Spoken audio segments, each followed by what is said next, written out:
Hi friends! Thanks for tuning in. If you like this video, please give it a like, comment below, and take a moment to subscribe to our channel.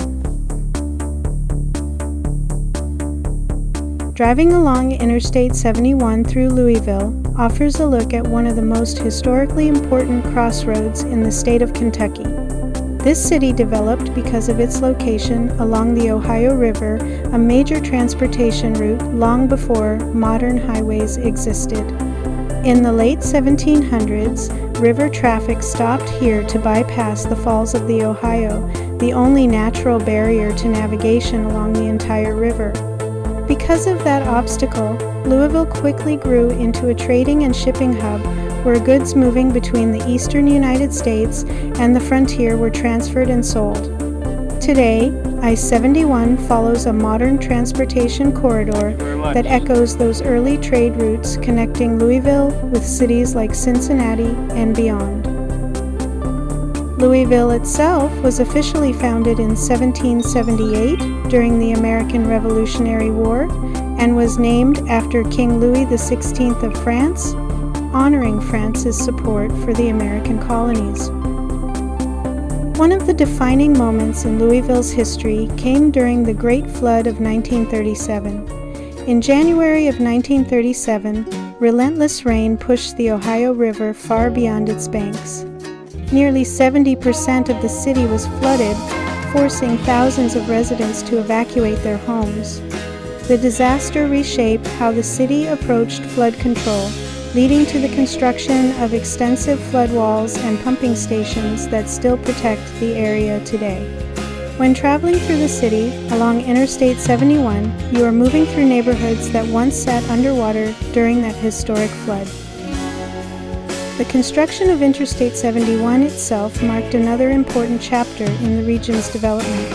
Built during the nationwide expansion of the interstate highway system in the 1960s, the road dramatically improved travel between Louisville, Cincinnati, and the rest of the Midwest. What once took long hours on winding two-lane roads became a fast, direct connection linking major cities and regional economies. Today, the highway carries commuters, freight trucks, and travelers moving between states, continuing the long tradition of Louisville as a gateway for transportation and commerce.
Thanks for watching!